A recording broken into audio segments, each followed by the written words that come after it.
Good morning, everybody. Get this video out before I have to start packing because I'm moving on the 28th. What fun, and there's still so much to do. I get something done and I find two more things. Or the 12-year-old, that's my golden child brother, undoes something, but he's been warned he has to get out. I told his aunt who babies him, I said, either you hold his hand and get him out now, or the sheriffs are going to remove him, because what's not going to happen is he's going to go, Oz gots it, Oz do's, sit in his room watching football for 2 months, and then she's going to hold his hand. You know, hold his hand, you're going to do it now, I'm going to throw him out. He's had 6 months warning, he's done nothing, not my problem. So there's my personal update. To the topic at hand, magical apples. Apples have long been associated with witchcraft in many forms, but of course we're going to talk about it in how it's associated with Lilith. So, good time to do this video. It's fall. Fall apples kind of go hand in hand. You know, apple cider's coming out, so I'll be more regular. Always helps. Always tasty. So, the apple dominates fall seasonal activities. It is heavily associated with the pagan holiday of Samhain, which the rest of you call Halloween, which started as a started as a Celtic festival, but it's kind of been adopted across the craft. So, with Lilith, you got the tail of the apple and the serpent. Who was the serpent? Some say Lucifer, some say Lilith. A few people even say Jesus, but Lucifer or Lilith seems to be the most prominent. Lilith is associated with serpents and owls and dragons, particularly black ones. So, it's the forbidden fruit from the tree of knowledge. But why would knowledge be forbidden? Esoteric knowledge. Now, this was in the fridge because I was going to do this last night and then I fell asleep. You cut an apple this way, what do you get? A 5-pointed star, a pentacle, a symbol of witchcraft. What does witchcraft do? It gives you forbidden knowledge to bend the rules of chance and, depending on the situation, dish out justice and undo wrongs and seek justice against those who are hard to seek justice against because they're protected by the good old boys club, and that's how it's supposed to be. I your leader, I your boss, I own you because my great-granddaddy was somebody important 80 years ago, and that's how it's supposed to. He did it, so I get to inherit it. That's the way it's supposed to be. And I'm not just talking in the southern sense. There's things like that in, the United Kingdom. If you would prefer, somebody like Rees-Mogg, he'd be like, I support the teaching of the Catholic Church. They should not be. They shouldn't be able to marry. I'm not against anyone. I support the teaching of the Catholic Church. And that's Rees-Mogg. Badly, albeit I can't do a British accent. I'd have to spend, a decent amount of time with somebody with the accent to be able to mimic it. I got somebody in mind. But anyway, he'd rail against, gay marriage and stuff simply because the Catholic Church is against it, even though the United Kingdom is the Anglican Church, and they've long, since abandoned the Catholic Church. I know there's Catholics there, but you get my point. The whole point is the good old boys are old boys across the pond. Everything's based on tradition and inheritance and nepotism, and tradition is really just a way of saying, well, it's not really corruption, it's tradition, because we've always done it this way, so we can't change it because change is bad. Which leads me back to my point. Tree of knowledge forbidden. Can't have this knowledge. Why? Because I said so. What is the knowledge? I said esoteric and stuff. But Lilith has that knowledge. Oh yes, the first to transcend, to become a god. Dragon wings, demonic, before she went into exile. So she clearly has that knowledge. This is why I believe the serpent was most likely Lilith, because Lucifer is a fallen angel. Lilith would be the serpent whispering like, He's lying to you. You're supposed to be equal. You're more powerful than you know. Eat the fruit, eat the fruit. Because she did and became powerful.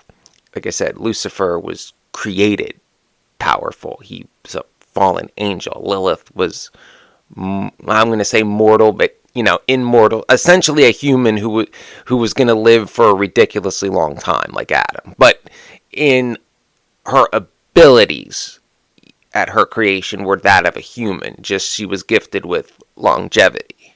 You know, get what I'm saying? Okay. So it is the forbidden fruit, and it's a symbol of Eve's disobedience. Why all of a sudden did Eve become disobedient? Maybe because a certain serpent whispered in her ear about what she was created with, equality, and how it was taken away. And essentially how the patriarchy was formed, and how essentially God sided with Adam, and it's like, you and all your descendants that are female are forever considered lesser because Adam cried once. Makes sense? Lilith doesn't like to be ignored. She's many things. She's not subtle. The apple also represents knowledge and the ability to reason, and therefore make our own choices and not simply follow instructions or status quo from an uncaring, authoritarian deity. As I've said in many videos, Lilith is the queen of defiance. She's the queen of free will. She doesn't force people to do anything, but she's like, why do you blindly, what's with the blind allegiance? Like, why do you do things just because you were told to? Let me tell you the other argument, and then you make up your mind for yourself. And that's, most demons in a nutshell, including Lucifer. They don't force anybody to do anything. They'll put thoughts in your head about, how awesome something could be if you rebel or do something taboo. They'll, make you want, well, not make you want it. You already must have the urge to want it. They'll make you obsess over it. Like, they'll make you not care about tradition, and that's what you're supposed to do, because that's what you're supposed to do is based on nothing more than tradition, and you were told. I've heard that my whole life. It's like, well, that's how they said this works. Who's they? Who is they? What office of power do they hold? How did they get that office of power? And how do we remove them? And why is their opinion so important to you? What do they have that you want? Oh, yeah. Really used to send my mother into a fury, because I'd ask that.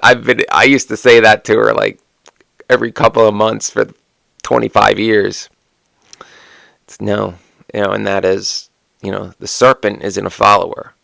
Serpent can go where it wants. It can slither, get into crevices that seem inaccessible, knows how to defend itself, whereas a sheep follows a herd and is reliant on the will of a shepherd and needs the shepherd and hunting dogs to protect them. So if God's a shepherd, and who's the lamb? Who the hell are the border collies? I guess the angels, like Michael and them. Yeah, makes sense. We're going to go with that. So, Lilith, finding knowledge, transcendence, and power, was cast out.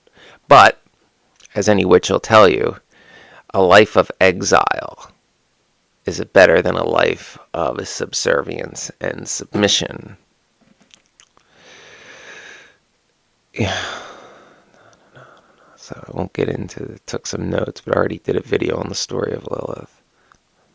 So, types of spells that one can use apples in. Well, the most common is love spells, actually. And like I said, it doesn't necessarily mean you're using an apple to cast a love spell on a specific person. You could be like just doing a spell to draw love to you, to draw an individual who fits whatever your selected criteria is to you. And you would cut an apple like this again, and you'd carve out the pentacle, and you'd put raw honey in it, and some sort of love blend herbs, typically strawberry leaves and red rose petals. It's, the more common one. Maybe a little mandrake, because mandrake enhances everything. And then you would take a pink candle and you would carve your intention into it, dress it in love oil or come to me oil, something of that sort, place it on top, and then burn it, and then you would bury what's left. And that's, pretty common. Apple love spell.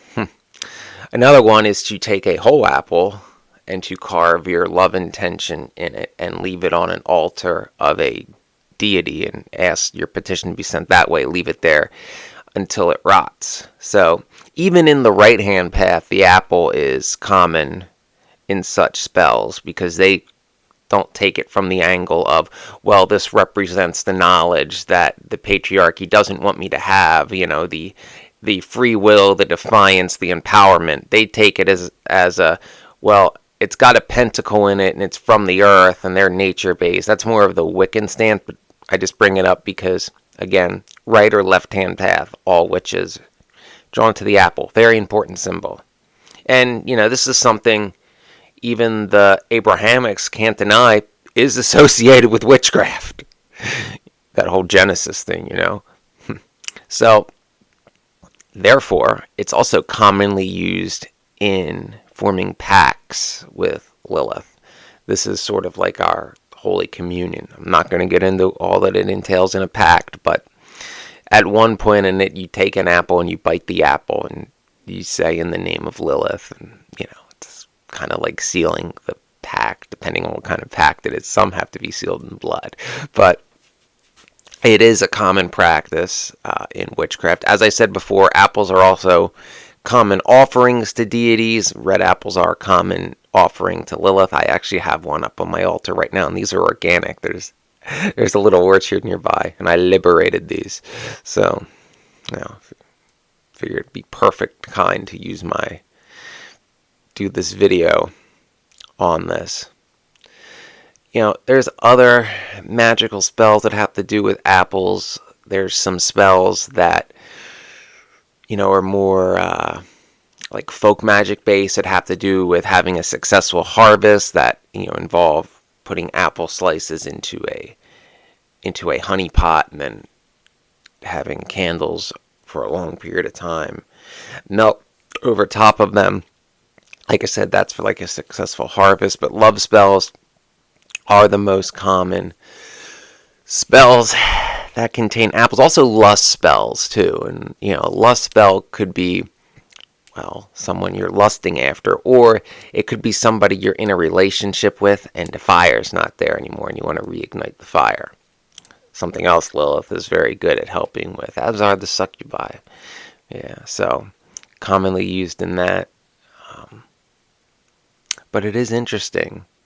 You can't deny it's interesting that the forbidden fruit has a pentacle.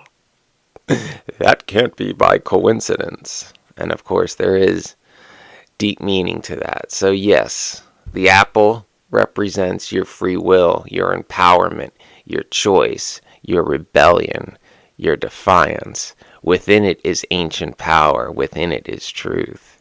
And it can help you achieve the things you want if you're brave enough to walk the left-hand path.